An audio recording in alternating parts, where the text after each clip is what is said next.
34 വർഷങ്ങൾക്ക് മുമ്പ് നമ്മെ വിട്ടുപോയ മഹാനായ എഴുത്തുകാരനും സംവിധായകനുമാണ് പത്മരാജൻ. നമുക്കറിയാം, ഞാൻ ഗന്ധർവനാണ് അദ്ദേഹത്തിൻ്റെ അവസാനത്തെ സിനിമ. അദ്ദേഹത്തിൻ്റെ മനസ്സിൽ ഒരുപാട് കഥകളും സിനിമയാക്കാൻ ഉദ്ദേശിച്ചിരുന്ന തിരക്കഥകളൊക്കെ ഉണ്ടായിരുന്നു. അതൊന്നും പൂർത്തീകരിക്കാനാവാതെയാണ് അദ്ദേഹം നമ്മെ വിട്ടുപോയത്. അദ്ദേഹം ബാക്കി വെച്ചു പോയ സ്വപ്നങ്ങളെക്കുറിച്ചാണ് ഇന്ന് ഞാൻ നിങ്ങളോട് ഷെയർ ചെയ്യാൻ പോകുന്നത്. 1991 ജനുവരിയിലാണ് ഞാൻ ഗന്ധർവൻ റിലീസ് ചെയ്യുന്നത്. പത്മരാജൻ ഒരുപാട് പ്രതീക്ഷകളോടെ ചെയ്ത സിനിമയായിരുന്നു. നമുക്കറിയാം, നിതീഷ് ഭരദ്വാജ് എന്ന മിനി സ്ക്രീൻ പ്രേക്ഷകർക്കെന്ന് വളരെ പരിചിതനായ ഒരു നടനെയാണ് അദ്ദേഹം മലയാളത്തിലേക്ക് കൊണ്ടുവന്നത്. ആ ഒരു സിനിമ പക്ഷേ റിലീസ് ചെയ്തപ്പോൾ അത്ര നല്ലൊരു പ്രതികരണമല്ലായിരുന്നു. കാരണം ഒരു സിനിമയ്ക്കൊരു മിക്സഡ് റെസ്പോൺസ്, അല്ലെങ്കിൽ ഒരു അധികം പേരിലേക്ക് വന്ന ആ സിനിമ അധികം പേർക്ക് ഡൈജസ്റ്റ് ആയില്ല, അങ്ങനെ പറയാം.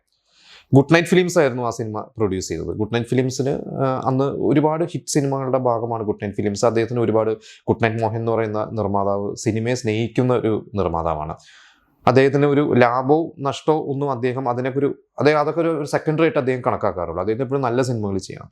അപ്പോൾ ആ ഒരു സിനിമയുടെ ഒരു പ്രൊമോഷൻ്റെ ഭാഗമായിട്ട് ഇവർ തിയേറ്റർ വിസിറ്റ്സ്, നമുക്കറിയാം ഇന്ന് തിയേറ്റർ വിസിറ്റ്സ് വളരെ എല്ലാവർക്കും പരിചിതമാണ്. നമുക്കറിയാം, താരങ്ങളൊക്കെ തിയേറ്ററിൽ വരുന്നു, അതൊക്കെ നമ്മൾ ഓൺലൈൻ മീഡിയയിലൂടെയും ചാനൽസിലൂടെയൊക്കെ കാണുന്നുണ്ട്. അന്ന് അത് കുറവായിരുന്നു. ഈ തിയേറ്ററിൽ താരങ്ങൾക്ക് വരിക എന്നൊക്കെ പറയുന്നത് കുറവുള്ള ഒരു സമയമാണ്. പക്ഷെ ആ സമയത്താണ് ഇവരൊരു ഐഡിയ തോന്നി ഒരു ആളുകളിലേക്ക് എത്തിക്കാൻ. അതായത് നിതീഷ് ഭരദ്വാജിനെ കൊണ്ടുവരുന്നു. നിതീഷ് ഭരദ്വാജും പത്മരാജനും ഗുഡ് നൈറ്റ് മോഹനൊക്കെ കൂടി തിയേറ്ററിൽ വരുന്നു. അങ്ങനെ ഒരു പരസ്യം ഇവർ ചെയ്തു. അതെനിക്ക് തോന്നുന്നു ഇവർ തിരുവനന്തപുരത്തും തുടങ്ങിയിട്ട് കോഴിക്കോട്, കാസർഗോഡ്, അങ്ങനെ ഒരു ഓൾ കേരള തിയേറ്റർ വിസിറ്റ്സ് ആണ് പ്ലാൻ ചെയ്തത്. എന്നിട്ട് ഇവരൊരു അന്ന് പരസ്യങ്ങളൊക്കെ ചെയ്തു. അതായത് ഇപ്പോൾ ഒരു തിയേറ്ററിൽ വരുമ്പോൾ ആ തിയേറ്ററിൽ വിസിറ്റ് നടത്തുന്നുണ്ടെങ്കിൽ അന്നത്തെ പത്രത്തിൽ ഒരു പരസ്യം കൊടുക്കും. അപ്പോൾ അങ്ങനെയൊക്കെ ആയിരുന്നു അന്ന് അവർ ചെയ്തിരുന്നത്. അന്ന് പത്രമാണ് അന്നത്തെ ഒരു പരസ്യം കൊടുക്കാനുള്ള ഒരു പ്ലാറ്റ്ഫോം. പക്ഷേ അന്ന് ഞാൻ എവിടെയോ വായിച്ചിട്ടുണ്ട്, അതായത് ഇവർ ഒരു തിയേറ്ററിൽ ആദ്യമായിട്ട് വരുന്നു. തിയേറ്ററിലേക്ക് ഇവർ ഷോ തുടങ്ങുന്ന അരമണിക്കൂർ മുമ്പ് തിയേറ്ററിലെത്തുമ്പോൾ നല്ല തിരക്ക്. അപ്പോൾ ഇവർ വിചാരിച്ചു പത്മരാജൻ സന്തോഷമായി, പടം ഹിറ്റായി, ആൾക്കാർ അഭിപ്രായം മാറി തുടങ്ങി, പടം സൂപ്പർ ഹിറ്റാവും എന്നൊക്കെ ഒരു പ്രതീക്ഷ. അപ്പോൾ ഷോ തുടങ്ങിയ സമയത്തേക്കും ഈ ആൾക്കാരൊക്കെ പോയി. അപ്പോൾ ഈ ആളുകളെല്ലാവരും നിതീഷ് ഭരദ്വാജിനെ കാണാൻ വേണ്ടി വന്നതായിരുന്നു. അപ്പോൾ പത്മരാജന് വീണ്ടും ഭയങ്കര ഡിപ്രസ്ഡായി. അങ്ങനെ അന്ന് ഇവർ കോഴിക്കോട് എത്തി. അപ്പോൾ ഇവർ കോഴിക്കോട് എത്തിയിട്ട് അന്ന് രാത്രി പത്മരാജൻ കുട്ടൻ മോഹനോട് പറഞ്ഞു, ഈ സിനിമ നിങ്ങൾക്ക് നഷ്ടമാവുമെന്ന് എനിക്കറിയാം, ഞാൻ എൻ്റെ എല്ലാ പിടിവാശികളും മാറ്റി വെച്ച് അടുത്തൊരു സിനിമ, ഒരു ഓടുന്നൊരു സിനിമ നിങ്ങൾക്ക് വേണ്ടി ഞാൻ ചെയ്യാം എന്ന് പറഞ്ഞപ്പോൾ ഗുഡ് നൈറ്റ് മോഹൻ പറഞ്ഞു, അതൊന്നും കുഴപ്പമില്ല, പപ്പേട്ടന് ഇഷ്ടമുള്ള സിനിമ ചെയ്താൽ മതി എന്നൊക്കെ പറഞ്ഞിട്ടാണ് അന്ന് രാത്രി ഇവർ പിരിഞ്ഞത്. പിറ്റേ ദിവസമാണ് അദ്ദേഹം മരണപ്പെട്ടത് കോഴിക്കോട് ഹോട്ടലിൽ വെച്ചിട്ട്. അപ്പോൾ അന്ന് അദ്ദേഹം ഗുഡ് നൈറ്റ് ഫിലിംസിന് വേണ്ടി ഒരു സിനിമ ചെയ്യാം എന്ന് ഏറ്റിരുന്ന ആ ഒരു സബ്ജക്റ്റിനെ കുറിച്ചൊന്നും ഗുഡ് നൈറ്റ് മോഹൻ അറിയില്ല. പക്ഷെ അന്ന് പത്മരാജന്റെ മനസ്സിൽ ഒരുപാട് പിന്നീട് ചെയ്യാൻ ഉദ്ദേശിച്ച കുറേ സിനിമകൾ മനസ്സിലുണ്ടായിരുന്നു. സീസൺ എന്ന് പറയുന്ന സിനിമയ്ക്ക് ശേഷം മോഹൻലാലിനായിട്ട് പത്മരാജൻ അധികം സിനിമകളൊന്നും ചെയ്തിട്ടില്ല. സീസണിന് ശേഷം പിന്നെ ഇന്നലെ, ഞാൻ ഗന്ധർവൻ, ഇതൊക്കെയാണ് ചെയ്തത്. പിന്നെ ഈ തണുത്ത വെളുപ്പാങ്കാലത്ത് എന്ന് പറയുന്ന ഒരു സിനിമയ്ക്ക് സ്ക്രിപ്റ്റ് എഴുതി ജോഷിയാണ് സംവിധാനം ചെയ്തത്. അപ്പോൾ സീസണിന് ശേഷം മോഹൻലാലുമായി ഒന്നിക്കുന്നത്, മോഹൻലാൽ തന്നെ ഒരിക്കൽ പറഞ്ഞിട്ടുണ്ട്, മോഹൻലാലും പത്മരാജനും കൂടി ഒരു ഒരു കമ്പനി രൂപീകരിക്കുന്നു, മോഹൻലാലിനെ വെച്ചൊരു സിനിമ ചെയ്യുന്നു. അപ്പോൾ മോഹൻലാൽ ഒരിക്കൽ പറഞ്ഞിട്ടുണ്ട് അങ്ങനെ ഒരു പ്ലാൻ ഉണ്ടായിരുന്നു. പക്ഷെ അപ്പോഴേക്കും പത്മരാജൻ വിട്ടുപോയി. അപ്പോൾ നിതീഷ് ഭരദ്വാജിനെ മോഹൻലാലിനെയും രണ്ടുപേരെ നായകന്മാരാക്കിയിട്ട് അവർ സഹോദരങ്ങളാക്കിയിട്ടൊരു സിനിമ പ്ലാൻ ചെയ്തിരുന്നു. നിതീഷ് ഭരദ്വാജ് പിന്നീട് വർഷങ്ങൾക്ക് ശേഷം പത്മരാജന്റെ ഒരു ഓർമ്മ ദിവസത്തെ അദ്ദേഹം പങ്കുവെച്ച ഒരു കുറിപ്പിൽ പറഞ്ഞതാണ്, പത്മരാജൻ സാറിന് എന്നെയും മോഹൻലാലിനെയും വെച്ചൊരു സിനിമ പ്ലാൻ ചെയ്തിരുന്നു, അത് പക്ഷെ നടന്നിരുന്നെങ്കിൽ ചിലപ്പോൾ എനിക്ക് നല്ലൊരു കഥാപാത്രം കിട്ടിയതിന്, പക്ഷെ അത് സംഭവിച്ചില്ല. ഇതുപോലെ പത്മരാജൻ ആ ഞാൻ ഗന്ധർവന്റെ തിയേറ്റർ വിസിറ്റിന്റെ ഭാഗമായിട്ട് തൃശ്ശൂർ എത്തിയപ്പോൾ അന്ന് അവിടെ തൃശ്ശൂർ രാമനിലയത്തിലാണെന്നാണ് എൻ്റെ ഒരു ഓർമ്മ, ഞാൻ വായിച്ചതായിട്ടൊരു ഓർമ്മ.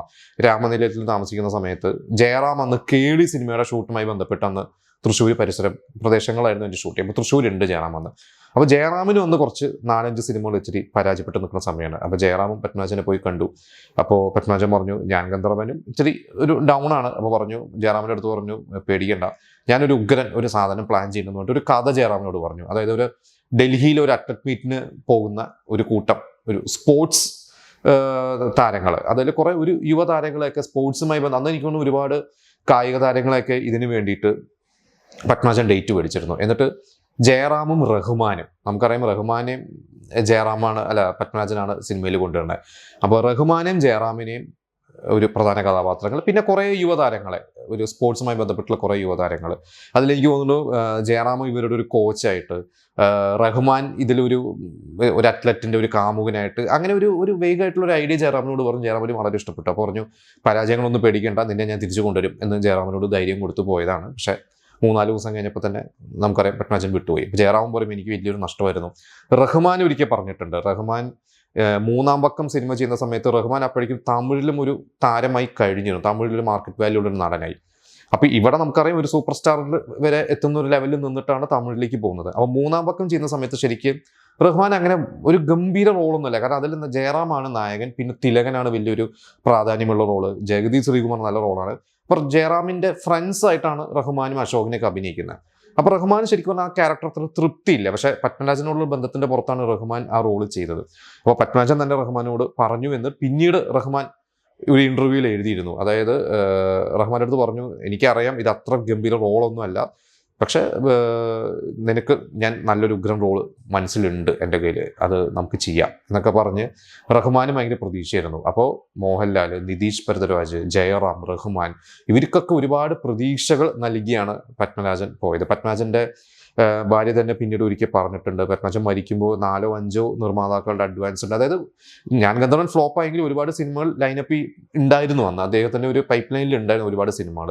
പക്ഷേ അതൊന്നും അദ്ദേഹത്തിന് പൂർത്തീകരിക്കാൻ പറ്റില്ല. ഒരു ഞാൻ ഗന്ധർവൻ അന്ന് തിയേറ്റർ പരാജയപ്പെട്ടെങ്കിൽ നമുക്കറിയാം പിന്നീട് അത് സോഷ്യൽ മീഡിയയിലൂടെയൊക്കെ ഒരുപാട് ഇന്നും, അതായത് അതിനുശേഷം ജനിച്ച ജനറേഷൻ, അതൊരു 2K കിഡ്സ് വരെ ഇന്നും ആ സിനിമ കണ്ടിട്ട് അതിനെ ഒരുപാട് പുകഴ്ത്തി സംസാരിക്കാറുണ്ട്. അപ്പോൾ നമുക്ക് കാലം എത്ര കഴിഞ്ഞാലും, ഇത്ര 34 എനിക്കൊരു 100 വർഷങ്ങൾ കഴിഞ്ഞാലും അന്നും സിനിമയുണ്ടെങ്കിൽ അന്നും പത്മരാജൻ്റെ സിനിമകളൊക്കെ അന്നത്തെ തലമുറയും കാണും, അവരതിനെക്കുറിച്ച് ചർച്ച ചെയ്യും, അവരെല്ലാവരും അത് ആസ്വദിക്കുമെന്നുള്ളത് നമുക്ക് ഉറപ്പാണ്.